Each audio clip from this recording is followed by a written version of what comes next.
Bonjour, nous sommes le mardi 17 février 2026 et le sujet est l'aide à l'embauche d'apprentis.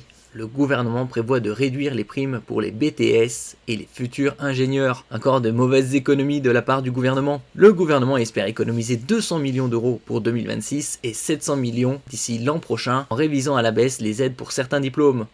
Celles qui concernent les apprentis en situation de handicap sont maintenues. Les montants de l'aide versés aux entreprises pour l'embauche d'un apprenti vont être réduits pour les BTS et les diplômes d'ingénieurs, mais resteront inchangés pour les apprentis en situation de handicap selon le ministère du Travail.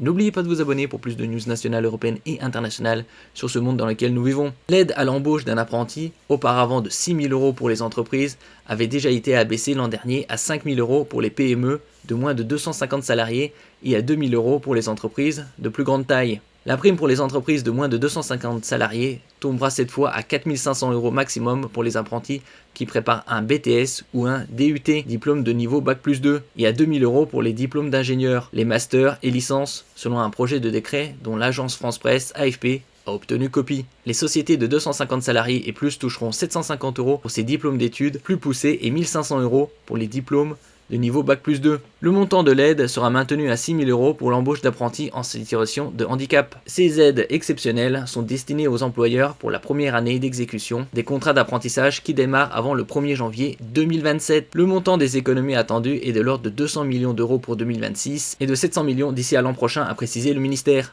Le décret entrera en vigueur le lendemain de sa publication et s'appliquera au contrat d'apprentissage conclu à compter de cette date selon le ministère du Travail. Profitant des aides publiques, le nombre d'apprentis en France était passé de 430 000 en 2017 à plus de 1 million en 2023, tandis que l'apprentissage s'est massivement ouvert aux étudiants du supérieur et au secteur des services.